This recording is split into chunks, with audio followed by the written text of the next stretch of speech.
Good afternoon, everybody. Welcome to Samo Burja's wonderful talk on why science funding should be more capricious.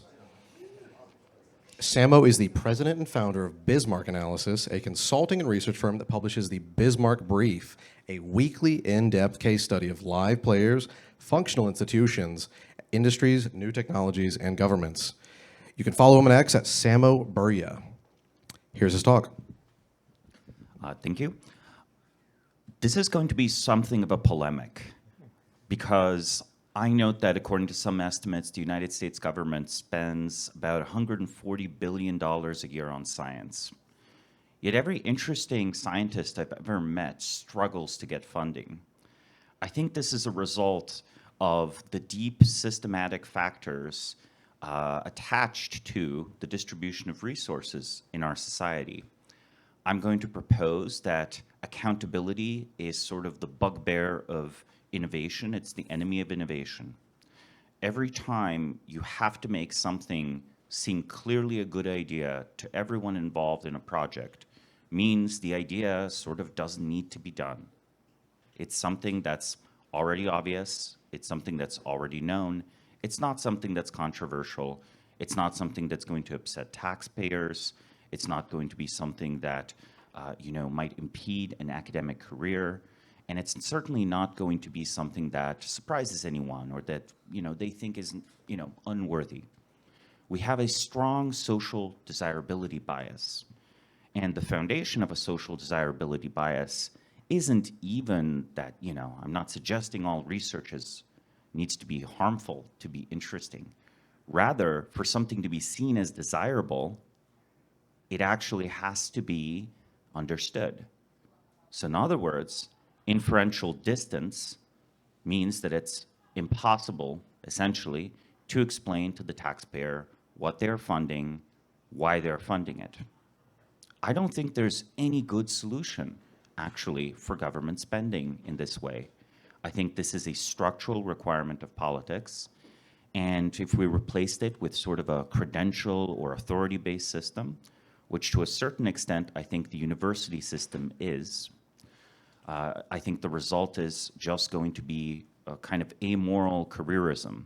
Some people here that are familiar with the anthropological literature might know of amoral familialism, which is, when small clans or groups of people basically just follow the benefit of the in-group at the expense of broader society. I do think that in the broader modern industrial world, we have amoral careerism where people tend to advocate for the benefit of their profession, right? This is proverbial. There's a strong in-group bias. And again, within your field, the assumption is you have to do things the way everyone else does them. The university system wasn't always there. It's important to look at sort of the very roots of science to sort of solve this problem of how can we have greater variance in scientific research? How can we have more experiments? When I say experiments, I don't mean a literal physical experiment. I mean anything that's intellectually out there, right? Anything that is an attempt that might then fail even on the very intellectual stage, right? You have a hunch that a certain math approach could work out. You try to construct a proof. After a while, you fail. Okay, that was also, in a way, an intellectual experiment, right? Even if you didn't build a physical device of any kind. The very roots of scientific inquiry had a totally different bias. It had a bias towards showmanship, towards wonder, towards exceptional and flashy results. That's because it lived in the world of individual patronage, where both the person sponsoring it was making an individual decision, and whoever was receiving it, while they might have a team, usually operated as an individual, not as a member of a team, not as a representative of a large organization, certainly not representative of a university. You could see this happening already in the Bronze Age, where it was a shocking demonstration that someone could predict an eclipse. And upon having predicted an eclipse, to a Bronze Age, or let's say Iron Age Chinese emperor, immediately showered with gifts and a courtly position as the royal astronomer, and so on and so on. Flashy result, some sort of counter gift. And then, of course, you might ask, well, this process, how could it possibly have worked this well until, honestly, the 17th century, right? The 18th century even. It was only the German research university that really proposed that universities should be the center of study and should have sustained positions where people investigate a depth of knowledge. Well, the answer is that in some times and places around the world, aristocracies would cultivate intellectual pretensions of their own. You would have a ruler that would dabble in mathematics, would have a tutor, maybe they even grew up with the tutor, and they would fondly correspond with them and support their work later. A classic example of this is Alexander the Great, during the course of his conquests, would send at great expense live animals from all of the regions that he conquered back to Greece to Aristotle, who was basically conducting kind of a biological research and a categorization effort. Now, we might not like Aristotle's categorization today. I'm not putting him as a paragon of having been correct. However, it's silly to not call that real scientific research, even if we think of him as a philosopher. It's like looking at an animal received from a distant part of the world, writing down its characteristics. And, the problem with this is that it is a gift. It is very personal, right? So at the end of the day, you can have this relationship where people of means and individuals recognize your genius and then they support your research. And you can, of course, do your best to educate them in some way if you were their tutor growing up, as basically Aristotle was to Alexander. But you can't really plan in any way. You can't really plan a deep scientific effort of some kind.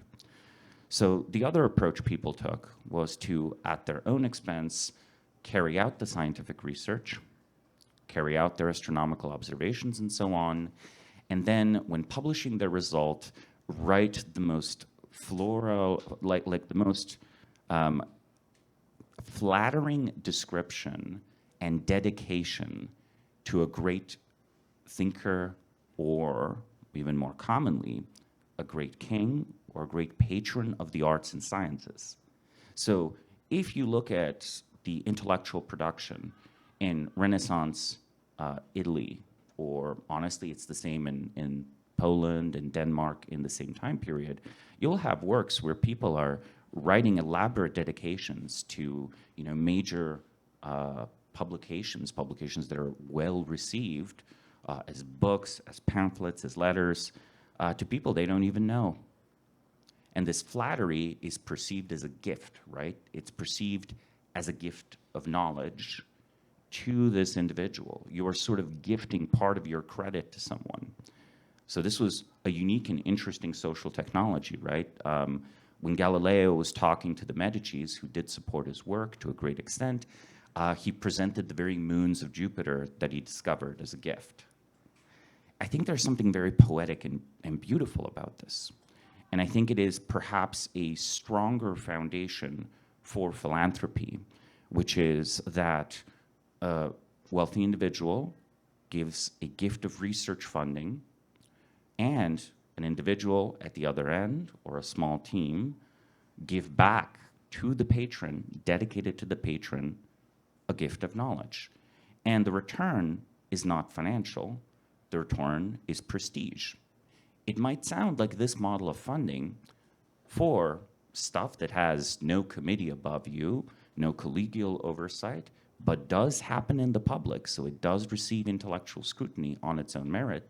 It might seem like this cannot possibly work, right? It might seem like this is definitely something relegated to the other era, especially since everyone can make this implicit argument that since we spend $140 billion a year on scientific research as taxpayers, why should we as individuals spend $50,000 or $100,000 or $1 million for this particular grad student, right? This kind of feels unintuitive. But again, the answer is that those $140 billion are extremely correlated with each other. The main reason modern China funds research into various quantum technologies, right, be it encryption, computing, etc., the strongest fundraising argument is that the United States is doing the same. And in the United States, the strongest argument for why you want to fund this research is, well, China's doing the same, right? So that's not really where the flywheel starts, where that's when the flywheel is already spun up and many, many people, thousands if not millions, think something is a good idea. We do, however, see some examples of this sort of payment in glory and credit. Who here has heard of the Vesuvius Challenge? Okay, everyone. Do you guys realize that's not government-funded science? Do you realize that basically they pick up random programmers, mathematicians, people with a variety of credentials and said, hey, anyone who wants to can take a crack at this problem, and if you do, well, there's your prize? Okay. Is it working? Seems to be, right? Okay, and the Vesuvius Challenge, for those who didn't raise their hand, was the attempted digital reconstruction of classical literature found in the, heavily damaged but still preserved scrolls that were buried by the eruption of Mount Vesuvius, right? There's a library at Heracleum.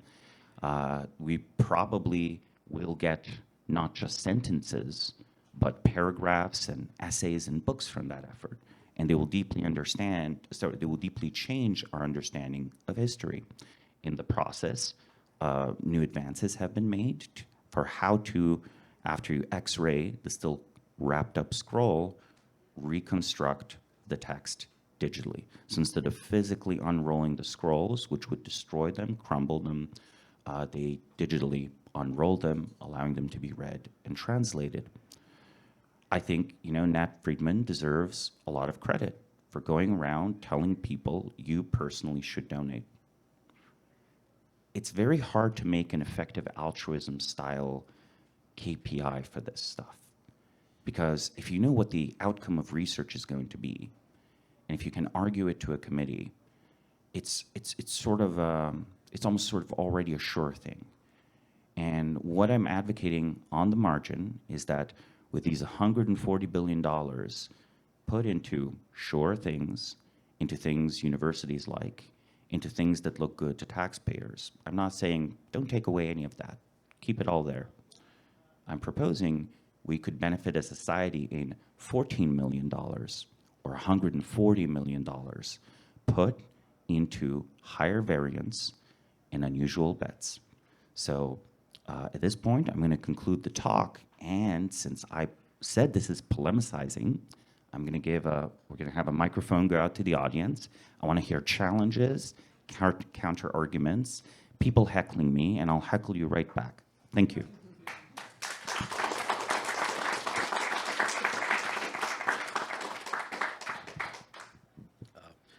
Before we start passing it around, I want to ask, what are the implications of your funding model for young and other early career researchers? Okay, I'm just going to be extremely direct. If you have weird and cool science, like, I don't know, just try emailing someone that knows Peter Thiel. Like, ask him to do it. If you have a PhD already and you're fast talking, then try the same, but with Patrick Collison.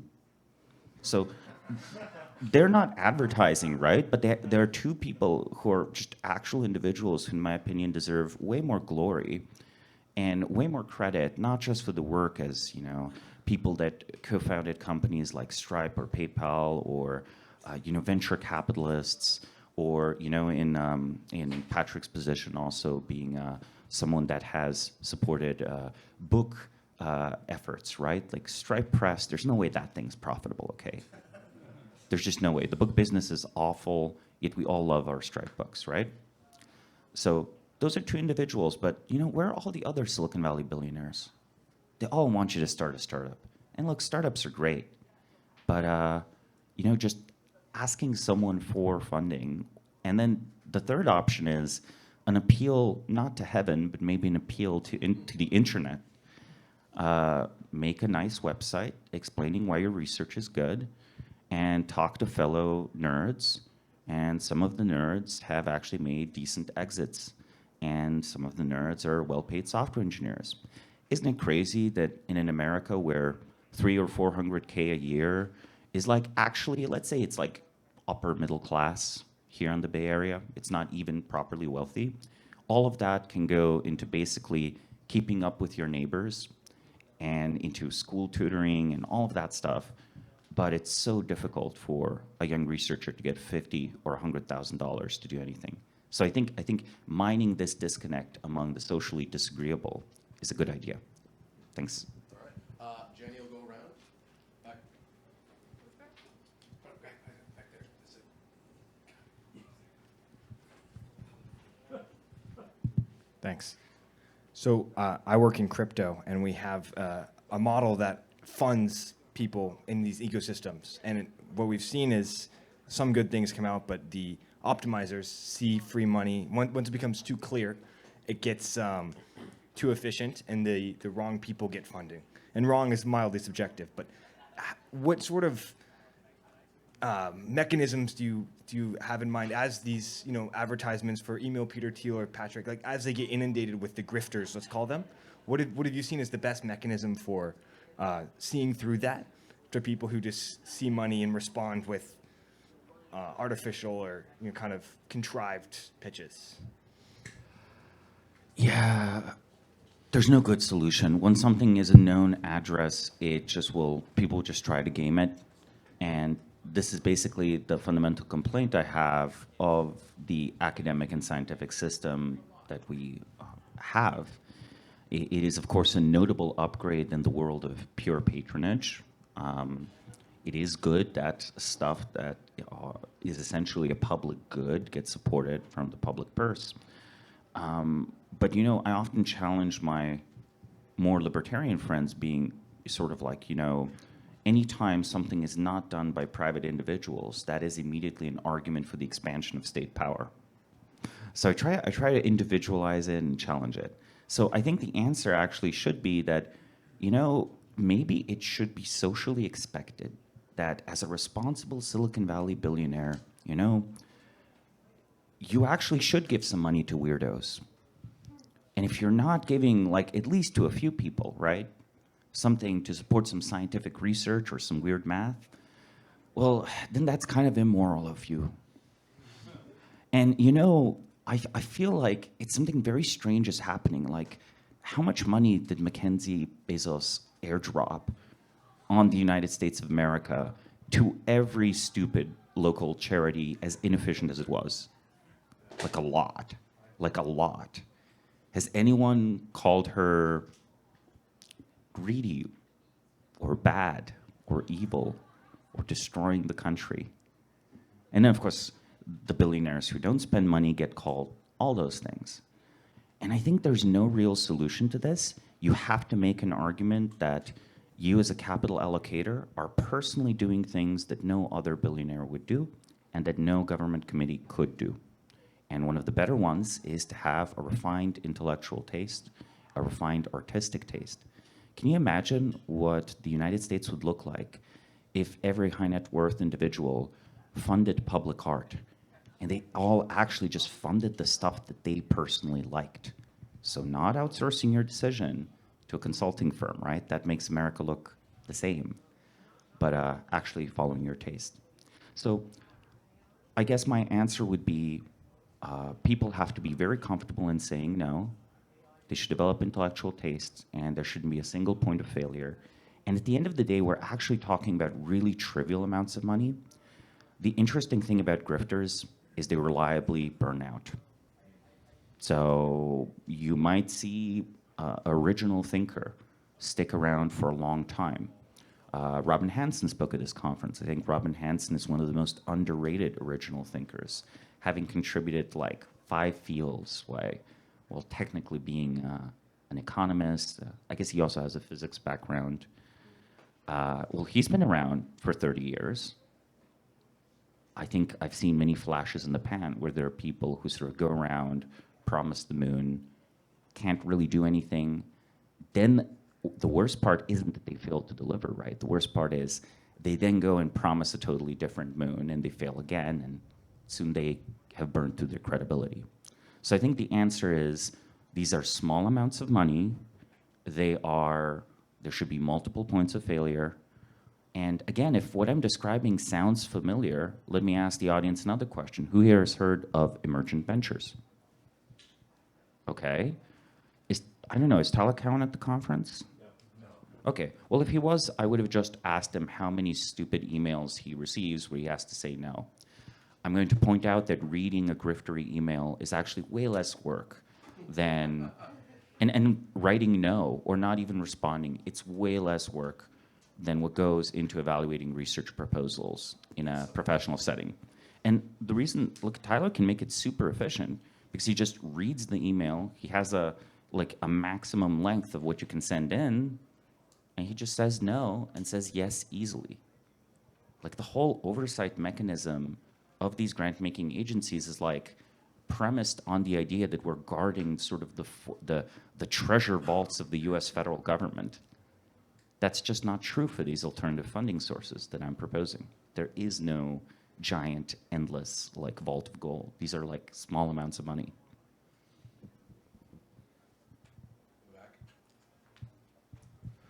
It seems like underlying both of the models that you spoke about, the one that is failing and the one that you're proposing, is like some admission that like capitalism is not doing a good job of like funding basic research. And any thoughts on that? I've never heard of a good for-profit model for funding basic research. Like fundamental research, no. It does an amazing job of funding anything that's applied research.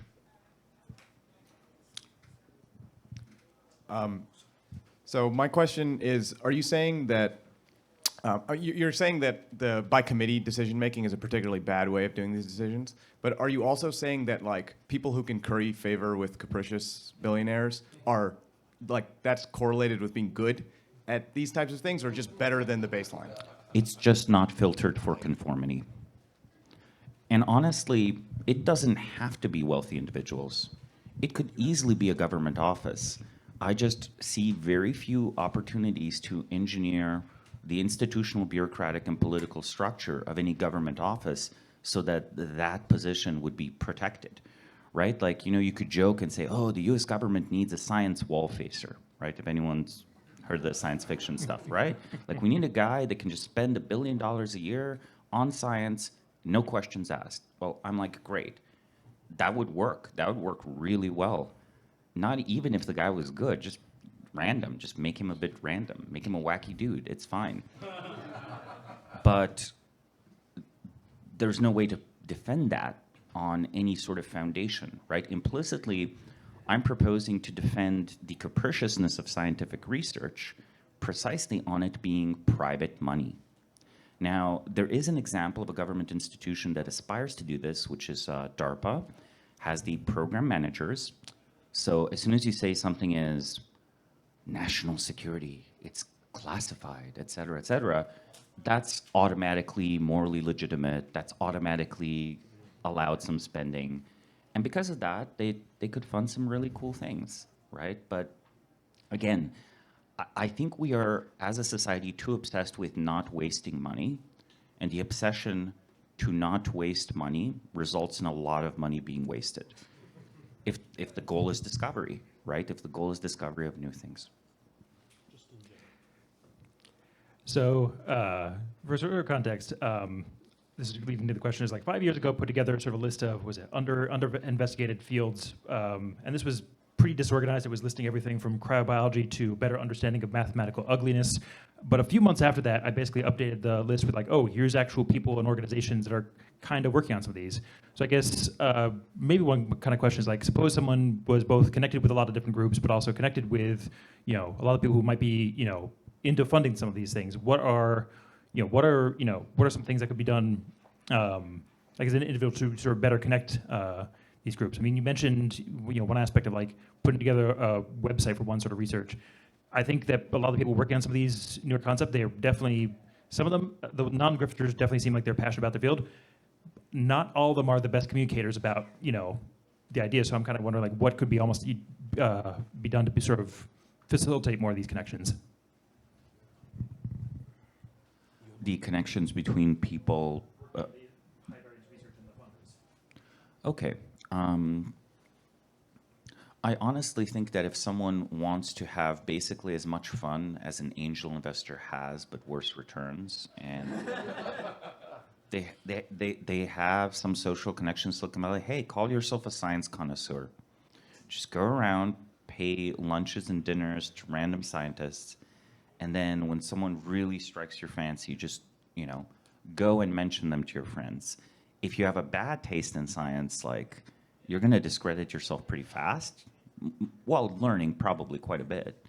And if if you happen to have good taste, well, people might respect your intellectual, reputation. They might respect you intellectually, and also like morally at the end of the day, since you're doing something that is clearly pure and it's coming out of your desire to support other people. It's actually a very egoless thing to go around and be a scout. So the answer is, I think a lot of EAs should consider whether they should be that scout. I have a large, maybe somewhat romantic fondness for the 20th century corporate research labs, Bell Labs, Xerox PARC, RAND, and I'm just curious how that might fit into your model. I mean, I think if the founder of the company or the CEO that has a lot of authority has good intellectual taste, they can do an excellent job of it. And actually, there is a company recently that attempted something like this. And I used to be much more skeptical of it. Google, right? 2009, people were very excited about the various Google moonshots. And in fact, it does have a feature that's similar, right? You can have a pretty capricious project. And I use a pejorative. I could have called it high variance research. But it will get called those bad names anyway, if it's worth doing, until it succeeds. So I think it's fair to call like Google researching space elevator materials, or back in the day, self-driving cars as high variance. And to a great extent, that tradition of knowledge has actually borne fruit. Waymo is a spin-off of Google. It just works. It just works in San Francisco, right?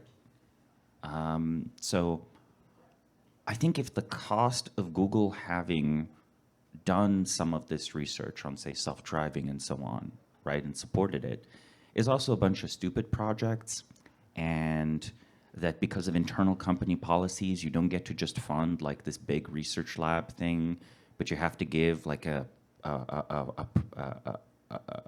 product manager a salary of $500,000 a year, total compensation for 5 hours of work. That's acceptable waste, okay?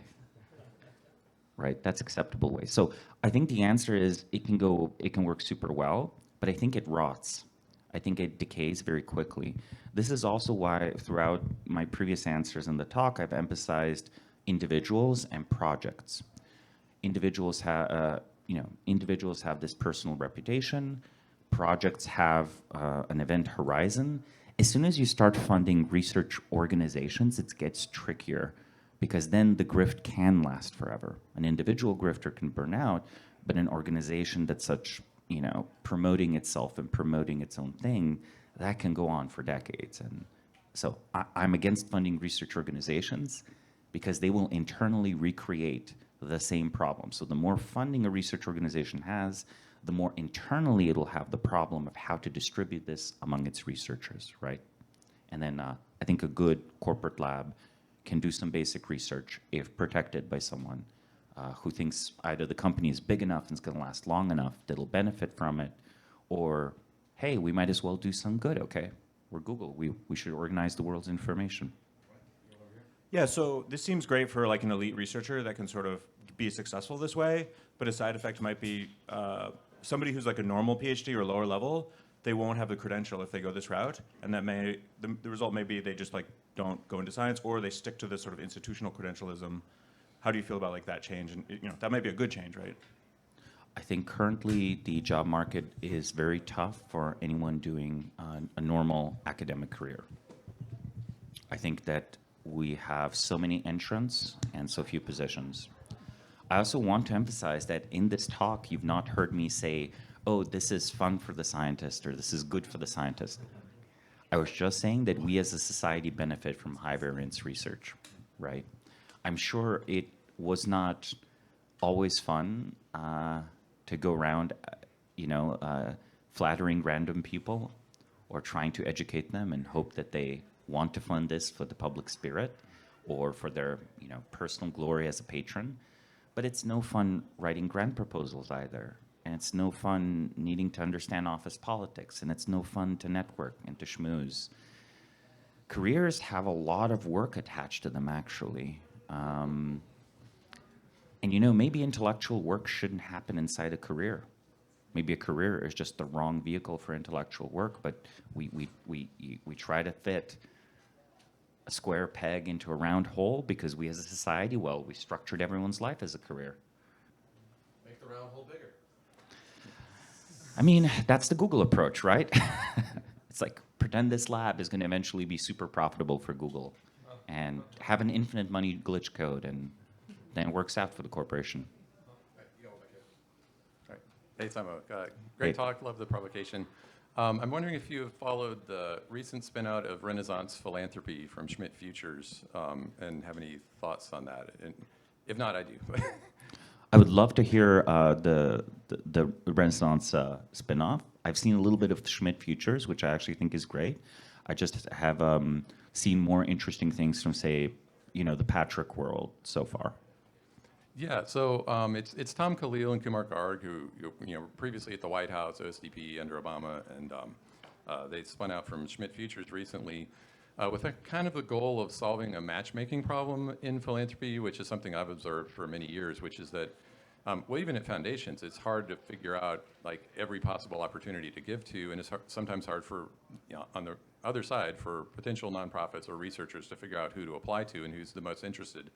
And it seems to me that problem is magnified when you're talking about individual billionaires, because if you imagine the top 300 billionaires in the United States, and then you think of, let's say, 10,000 scientists who have great ideas that need funding.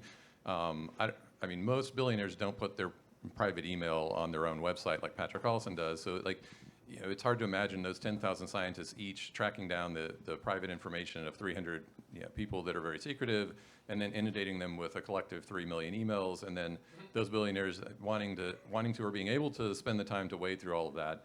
And so there's kind of a severe matchmaking problem. Like how do the people with the right ideas get matched to the billionaire who might be interested if presented that idea in 1 or 2 minutes? And so I think Renaissance Philanthropy, they're trying to work with high net worth individuals and family offices that are typically very understaffed, and trying to matchmake them to potential scientific investments. And of course, they just started, so I'm eager to see how successful they are, but thought that was possibly an interesting development. I think that's an excellent effort, as you describe it. And again, I want to also give some credit to Tyler Cowen. I think he, as an individual, is very good at this kind of matchmaking, and not just for patrons and so on, but for like careers, projects, etc. And I emphasize the social aspect of this as much, and the institutional stuff has to happen. But I think we need to publicly praise the individuals who are doing this and who are supporting it and who are doing the matchmaking. And I think the results will be very positive. And the reason is, I think that in some happy few social circles, possibly including this conference, actually know what you're talking about has some correlation to your reputation. And that correlation is currently tighter in the cultures where that works, and the same is also true of like excellent academic labs and so on. That correlation works better than the market incentives. And I've always struggled to figure out how to make the market incentives more truth-aligned, which is, maybe prediction markets. That's why I found it always interesting. It's an attempt to align the economic and the epistemic. But I think in seeking market mechanisms and in seeking institutional solutions, we shouldn't forget to just name specific people who we think are doing a good job and bring them up all the time and explain we're bringing them up all the time because we think they're doing something that's good for everyone, actually. It's at least as good as what any of Mackenzie Bezos's grant recipients did. Thanks for the talk, Samo. It's cool being here with you. I've been following your work. I wonder if what you're proposing is not extreme enough in that it seems to me... I love this. I love this room. It seems to me like there are so many people trying to be the person who is giving out the money, but people don't want to be the ones doing the actual work. And that makes me wonder whether we are valuing the wrong things in our society and why those people want to be the person giving the money instead of the person doing the work, right? Elon, he has hundreds of billions of dollars based on the market cap of Tesla and SpaceX, et cetera. But he's doing the actual work. And I think he might not even do seed funding or angel investing of his own. Right? So I wonder whether we're valuing the wrong things, and the right solution is for people to do the work themselves. And there are a lot of billionaires who aren't donating money as you're suggesting, but there are way more people who make enough money that they don't have to work again or could take a sort of sabbatical and do research, right?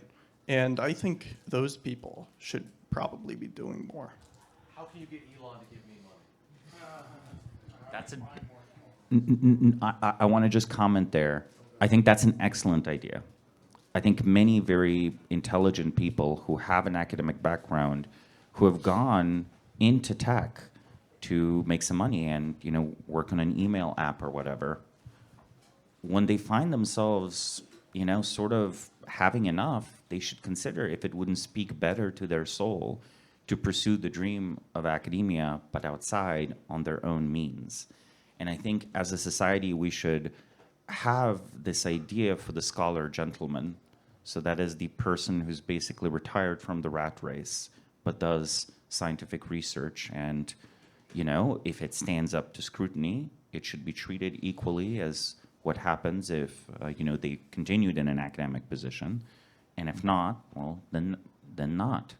And I think in 19th century Britain and the United States, and to a much lesser extent Germany, there was this tolerance for the person that is pursuing something at a rigorous level on their own funding without an institutional home, right? But these things are not always a happy existence, right? Like as an individual decision, this is a brave decision. You might end up messing up your life. I'm not hiding that. A lot of people will try to hide this. I mean, it's even true of people who attempt startups. Like attempting a startup can kind of mess up your life if it doesn't work. VCs don't say this because VCs want you to try. And if you fail, no skin off their back. Okay. Yeah, so I wonder about what kind of slice of the science world this is really most effective for, right? Because you said that what the market does really well is investing in R&D and science that will someday have, like literal, like pay off tangibly in the real world by making cool things. I think that kind of science is probably very correlated. Not cool things, profitable things. Profitable things, right? Okay. Or weaponizable things. Okay. I think that kind of and science... things that are provably weaponizable or commercializable in the time horizon of the organization, which is not very long. Great. I think those things are often very highly correlated with like things that a billionaire can read a 5-minute email about and would find cool, right? I think an exception to this is, like social sciences or writing or something like that, right? This already, I think, happens. Most of the emergent ventures I hear about, or like this person had a great idea for the blog, I want them to get exposure, they want to write a book. Very rarely is it in the STEM fields. And then an example you gave is something like wacky math. And I think that really requires very intense refereeing, where the more domain specific you get, the less it is that in 5 minutes a billionaire can have any idea whether this is crank stuff or not. Math professors every day get thousands of emails saying, I solved X, I solved Y, I solved Z.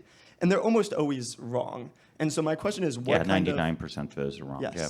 So what kind of slice of the scientific world exists in this sphere where it is not like a Google moonshot situation where, oh, this could become some kind of cool technology in the future that we can use to make money, and also, right, I can quickly verify this. This sounds cool to me without some kind of refereeing system. I don't think quick verification is like a real thing, except for Tyler Cowen has an immense, like, an immense reserve of knowledge, right? I agree. A lot That's of the point I'm deep making. crystallized expertise. Well, then I don't see what the disagreement is. I'm proposing billionaires should fund weird scientists. A lot of them are not going to have a good taste or good knowledge in the field. But, for example, would it be shocking for me to propose that in the ideal world, Brian Johnson actually knows a lot of the science himself? Would you trust him to fund some scientists? Yeah, probably, right? So maybe actually what you should do when you become a billionaire in this society, or when you become very wealthy, is that you should take pride in having a deep understanding of a field. And that should get you status. Because again, that's how that worked in the 18th century in Britain. You could develop respect from your peers, from deep expertise in something. And everyone understood it's kind of a hobby and that you're not like a genius in that field.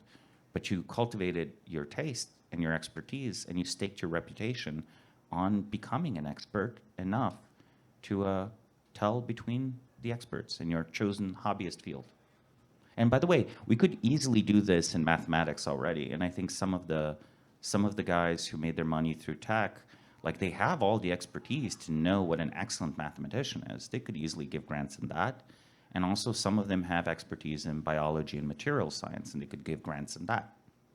Right? Would you be shocked, for example, if Elon like announced a grant for like steel, like researching better kinds of steel or something like that, or whatever? So, right, but the original point I was making is researching original kinds of steel is exactly what capitalism would do well anyways, because, right, where did he build all of his capital? Where did he get his expertise in a field that made him Well, here's the thing. Not everything that you have, when you develop your expertise and you judge whether something's amazing, like it's not clear at all Tesla or SpaceX capture any of that value, hypothetically. And I don't want to use Elon as the only example for things, because he should be one of many, many, many, many people. He's just one of the few brave ones who exposes themselves and is willing to say that, no, actually it was my personal taste that drove some of these decisions. Often we try to impersonalize all of the technical decisions that a major organization makes. We try to obscure them behind committee, process, bureaucracy. So I would say that, maybe your ability to make a search engine or an LLM is a way to monetize your mathematical expertise, but your mathematical expertise can judge many more things than just a search engine or an LLM. So my answer would be those expertise and what they can be applied to, two different things. Thank you. Hey, Samo, this is more for our MC. So how can you get Elon's attention? I have an idea. Challenge him to a wrestling match. Oh, I kick his ass. Well, now there's a YouTube video of you saying that. Maybe it'll happen. Don't follow me. So at the beginning of your talk, you mentioned that you personally wouldn't cut any of the 140 billion being allocated towards science. So I'm wondering about the crowding out effect of public science, public bureaucratic sclerotic science on, more personal, individualized science. How much do you think the funding is actively bad and actively destroys scientific progress? Oh man, you're making me say a controversial thing. No, but really, I kind of don't think there's any great social ill happening because of science funding. There is an aspect of, there is a problem with the growth of academia in our society. I think it's kind of becoming kind of like a DDoS attack on people's epistemic standards, where there's so many bad papers published. It's just an infinite sea of unreadable bad papers that people whose job it is to read those papers agree is an unreadable infinite sea of bad papers. So it is possible that this kind of very bureaucratized, low judgment, low talent identification, high oversight so you constrict the researcher's freedom as much as possible, it's possible that this funding has actually helped produce this massive cloud of low quality and mediocre quality scholarship. So I think some damage like that is happening. But on the other hand, some of the instruments are very expensive, are beyond the means of individuals. But I know to myself that whenever I hear this, there's like only a few things people can point to, right? There's the Large Hadron Collider, there's like various like observatories, there are certain scientific missions in space. Like there's not that many of these things that are hyper expensive. There's just a lot of things that are mundanely expensive. There's a lot of like, oh, this lab equipment costs $20 million. And then we spend $20 million, but the only thing we get to do with it is like this like really dumb and pointless research, right? So that's kind of waste there. That's like embedded waste, I think. So I was going to ask something different, but I want to challenge that and say, are you considering sort of cultural impact that $140 billion has? That it's training a generation of what should be the smartest people into this conformity, into that like the way to succeed is a bunch of wrong things, and that if that went to zero or went to some smaller number, that actually a lot of good things might happen because we would no longer be pushing this bad culture. I used to think much more like this 10 years ago, but now less so. And the reason is, most civilizations were not very curious about the universe. They were really bad at science. Just by eliminating a bad thing, I don't think we're going to automatically get a good thing. Right? I think our civilization was probably way more enthusiastic about knowledge. Like this very metaphor I used of the exchange, like Tycho Brahe shows up and he's like, hey, as my gift to you, I give you these stars as of yet uncharted. And the guy's like, wow, this is amazing. Please take an island. I'm not even kidding. He got an island from Frederick II. Imagine valuing knowledge that much. Imagine just being happy that there is knowledge to humanity and that this guy found it and this guy's dedicating it to you, and you're just going to try to find something that's like a little bit as spectacular as that. I think we've totally lost that wonder. I think we are a much less knowledge-seeking civilization than 19th century or 18th century Western civilization was. We still have a lot of technological and scientific progress, but I worry that it's on autopilot, and this like Vannevar Bush endless frontier machine is running, and if you take a hammer to it and you smash it down, no one's going to rebuild anything because they don't want it anymore. They don't want it. So it's a pessimistic take. I'm sort of like, I hesitate to demolish the engines of the ancients, for we know not how to rebuild them. You mentioned like there's this dichotomy between the institutional science funding or like arts funding and the capricious one from usually tech billionaires.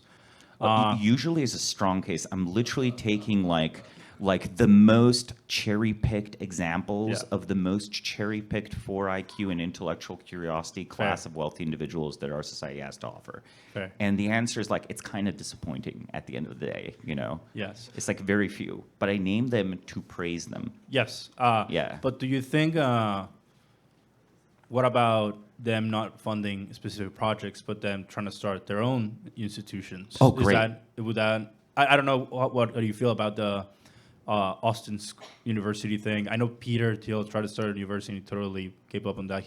The whole credentialing thing was a fiasco. I don't know if you had any thoughts on that. I think the key thing is I'm trying to radically liberate researchers and also kind of encouraging them to do a thing that's personally risky, which is both a friend and enemy. I think if you create your own university, there's some reason that you should have a thing called a university and a research department, but you just actually have to run it very differently. And the problem is your university administrators, like maybe it can run for a while, like the corporate labs, but your university administrators in 20 or 30 years, they're going to be trained in the same place that all the other university administrators are trained in. And they're going to introduce best practices. Like there are currently people working very hard to make MIT more like Harvard. I'm not even kidding. that you look at the administrative decisions and you look at where the people working there are trained, and you realize, oh, they also have a career, and some of them aspire to one day work in Harvard and make it like the other universities, right? And it is already quite similar, but there is like still a difference. And I think that I think universities used to be much more singular, and now they're universal. Every university is like every other university. We're just haggling who gets the highest IQ people and who gets the most prestige. But if they were run on really different principles, I would think those are good ideas. But with creating their own institutions, I just think there should be a guy who announces, you know what, I used to want to be a physicist. It didn't work out. I made a lot of money. I'm too old now. But I've handpicked 20 people, and they are just going to solve the mysteries of the cosmos. And I bought myself an island, and we're building a lab there, and I want them to be theatrical about it, right? And look, the theatricality and the kind of riz of science is its own bias, right? But we have such a big bias towards responsibility, seriousness.